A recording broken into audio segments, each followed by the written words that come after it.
आपकी जिंदगी की सबसे बड़ी प्रॉब्लम क्या होगी? जब हम लोग लगातार मेहनत करते हैं तो हमारे घर वाले, परिवार, दोस्त, हमारे हितैषी हमें बोलते हैं कि नहीं यार ये काम ठीक नहीं है, कोई और काम कर ले। ऐसा बोलते हैं कि नहीं बोलते, मुझे बताओ। दोस्त, आपको एक चीज मैं बताना चाहता हूं, या तो आप बात मानना या मत मानना, लेकिन एक चीज बताना चाहता हूं। आज के बाद अपने माँ बाप, भाई बहन, परिवार, दोस्त, रिश्तेदार, उनसे जितना प्यार, मोहब्बत, सम्मान जितना आज से पहले करते थे, उससे ज्यादा करना आज के बाद मेरे कहने से। लेकिन जिंदगी में सब कुछ उनको देना, हर चीज का हक देना, लेकिन एक हक कभी मत देना, और वो हक ये है कि AWPL के अंदर आप अगर कामयाब होते हैं तो उनको सलाह देने का हक गलती से कभी मत दे देना साहब। अगर AWPL में सक्सेस होने का हक आपको अगर किसी को देना है तो एक ही आदमी को, और वो आपके लाइन ऑफ स्पॉन्सर में आपका एक्टिव अपलाइन होना चाहिए, वो आपका सक्सेसफुल अपलाइन होना चाहिए। इसके अलावा किसी माइक के लाल को हक मत दे देना कि वो आपको सलाह दे सके। दोस्तों, ये गलती कभी मत करना। हम लोग गलती क्या करते हैं? मेरे पड़ोस में कोई बड़ा रईस बैठा है, पैसे वाला है, उससे मैंने सलाह ले ली। मेरे दोस्त रईस फैक्ट्री का मालिक हो सकता है, क्या वो ये बता सकता है कि लोगों को कैसे जोड़ा जाएगा? कोई रईस है जिसकी बहुत बड़ी होटल है, होटल का मालिक है, 5 स्टार होटल का, क्या वो आपको ये बता सकता है कि ब्रोंज कैसे बना जाता है? कोई कुछ भी होगा, आपको ब्रोंज से ब्रांड एम्बेसडर बनने का रास्ता सिर्फ इन लोगों के अलावा और इस दुनिया में कोई दिखा नहीं सकता साहब। ये हक सिर्फ आप अपने पास रखना और किसी को मत देना। और मैं आपको बताऊं कि नेगेटिव होने वाली चीजें, किसी को सफलता जल्दी मिलती है तो किसी को लेट भी मिलती है, लेकिन याद रखना, सक्सेस जितनी देर से मिलती है ना उतनी ही परमानेंट होती है। जितनी जल्दी मिलती है वो टेम्परेरी होती है। ये उसी फसल और उसी पेड़ की तरह है कि जो फसल 3 महीने में पक जाती है, 3 महीने के बाद हमें दोबारा से मेहनत करनी पड़ती है उसके लिए।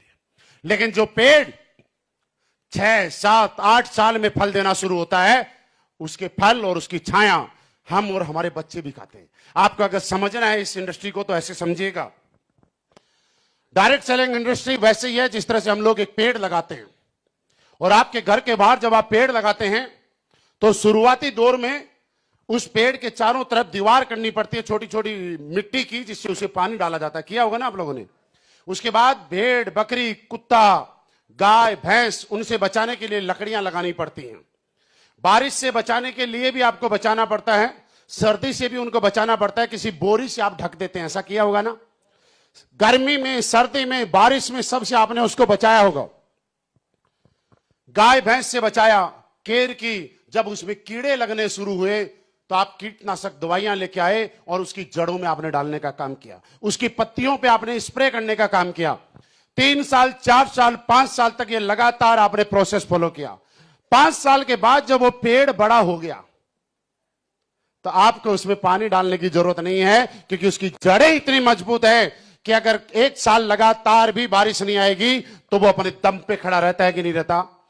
उसके बाद उसको किसी भी, ना बारिश से बचाने की जरूरत, ना गर्मी से, ना सर्दी से, क्योंकि वो तना, पेड़, उसकी टहनी इतनी मजबूत हो चुकी है कि वो हर चीज को बर्दाश्त कर सकता है, सहन कर सकता है। और उसके बाद पहले हम उसकी केयर करते थे, पहले हम उसको बचाते थे, पहले हम उसका ध्यान रखते थे। अब वो पेड़ इतना बड़ा हो गया कि अब वो हमारा और हमारे परिवार का ध्यान रखता है। जब बारिश होती है तो हम और हमारा परिवार उस पेड़ के नीचे होते हैं तो हमें बारिश से बचाता है। जब सर्दी होती है हम उसके नीचे चारपाई लगा के सोते हैं तो हमें सर्दी से बचाता है। जब गर्मी होती है और दोपहर में हम लोग वहां बैठते हैं तो वो पेड़ हमें गर्मी से बचाता है। जब हमें भूख लगती है तो उसके फल लगते हैं और हमें भूख से बचाता है। 4 साल उस पेड़ की केयर हम लोगों ने की।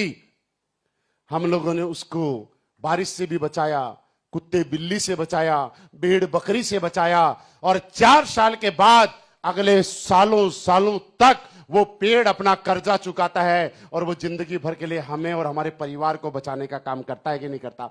ये इंडस्ट्री भी वैसी ही है। 4 साल तक आप लोग केयर कीजिएगा यहां पे, अपने टीम की, अपने आप की। यहां पे भी मैंने बोला गाय भैंस, कीटनाशक दवाइयां, कीटनाशक कीड़े, आपको नेगेटिव करने के लिए बहुत सारे सक्सेसफुल लोग आपको मिलेंगे, क्योंकि आप जिनकी बातें सुन के अगर नेगेटिव हो जाते तो मैं उनको सक्सेसफुल ही बोलूंगा।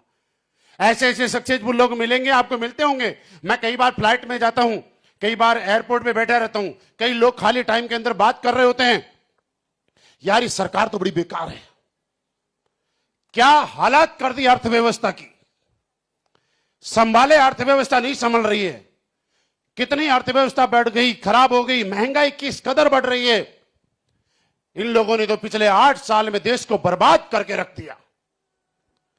श्याम को पता चलता है भाई साहब के पास आलू लाने के पैसे नहीं है। सुबह जो दाल बनाई थी ना, वो श्याम को थोड़ी गाढ़ी हो गई, तो वाइफ को बोलता है एक काम कर, उस दाल में थोड़ा पानी डाल और दोबारा से गर्म कर। जब घी को गर्म करना होता है तो गैस पे नहीं करता, दोपहर में 1 बजे घर के बाहर रखता है, धूप से गर्म कर रहा है गैस बचाने के लिए। उसको यह नहीं पता कि तेरे घर की अर्थव्यवस्था कैसी है, तेरे बच्चों की फीस टाइम पे जा रही है कि नहीं जा रही, तेरे टाइम पे कपड़े आ रहे हैं कि नहीं आ रहे। लेकिन सलाह किसको दे रहा है, बात किसकी कर रहा है। इन लोगों से देश नहीं चलता। मेरे दोस्त, ऐसे सलाहकार हर आदमी को पर डे कहीं ना कहीं मिलते हैं, हमें भी मिलते हैं। कई लोग पुराने जब मिल जाते हैं हमें बोलता है आप क्या कर रहे हो, मैंने कहा वही काम कर रहे हैं। बोले इतने साल से वही कर रहे हो। मैंने कहा और क्या करें। बोला यार वही वाला जिसमें जोड़ने वाला काम होता है। मैंने कहा हाँ। बोला यार एक काम कर। मैंने कहा बता भाई। अभी की बात बताऊं, अभी भी मिलते हैं ऐसे समझदार लोग। बोला अब पैसे तो बहुत आ रहे हैं। मैंने कहा बहुत आ रहे हैं। कमा भी बहुत लिए। मैंने कहा बहुत कमा लिए। या साथ साथ में कोई दूसरा बिजनेस शुरू कर लो, इस बिजनेस का भरोसा नहीं है। हाँ, किसको सलाह दे रहा पता है? टूटी फूटी बाइक लेके आया है, दहेज में मिली हुई, आज तक उसमें तेल के अलावा दूसरी चीज नहीं डाली, और वो भी मजबूरी में डाली क्योंकि बिना तेल के चलता नहीं। और सलाह कब कहां दे रहा है? जैगवार के बराबर वाली सीट पे बैठ के। मैं उसको धीरे से बोलता हूं, उसके सर पे हाथ फेर के। मैंने कहा तेरी सलाह बहुत बढ़िया है, मैं तेरी इज्जत भी बहुत करता हूं, मैं तेरा सम्मान भी बहुत करता हूं, दिल्ली में तेरे लिए बहुत इज्जत है और कभी कम नहीं होगी, लेकिन यार मेरी एक कमी है। तो बोलता बता क्या कमी है?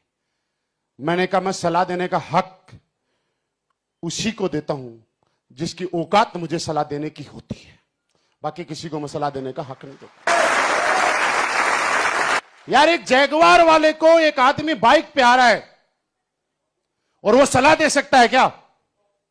यही मैं बताना चाह रहा हूं दोस्त। फर्क इस बात से नहीं पड़ेगा कि आप ब्रांड एम्बेसडर बने हो कि नहीं बने, फर्क इस बात से पड़ेगा कि आपके दिमाग ने सोचा कि नहीं सोचा। और आपको मैं एक बहुत काम की चीज बता रहा हूं, जितने भी लोग इस ध्यान से सुनना। इस दुनिया में जिस चीज को पाने के लिए आपको कुछ करना पड़ता है, उसमें आपकी सिर्फ 10% एनर्जी लगती है, और जिस चीज को पाने में सबसे बड़ा रोल रहता है 90%, उसके लिए कुछ करना ही नहीं पड़ता है। आप जहां भी पहुंचोगे ना, याद रखना उसके लिए कुछ नहीं करना पड़ता है। तो आप बोलो करना क्या पड़ेगा? बता दूं? जानना चाहते हो ना? लेकिन बताऊंगा तब जब इस बात को लगातार आप याद रखोगे। यार रखोगे? उस चीज को पाने के लिए सोचना पड़ता है। आप आज इस हॉल में आए हो, इस हॉल में अभी बैठे हुए हो, आपका रोल मात्र 10% है। 90% रोल इस बात का है कि आपके दिमाग ने यह स्वीकार किया, यह एक्सेप्ट किया कि मुझे इस हॉल में कल जाना है। इस बात का ही सबसे बड़ा रोल है। आपका आने का कोई रोल नहीं है साहब, क्योंकि आपका दिमाग अगर यह स्वीकार नहीं करता कि मुझे हॉल में जाना है, तो आप आज का टाइम कहीं और दे चुके होते।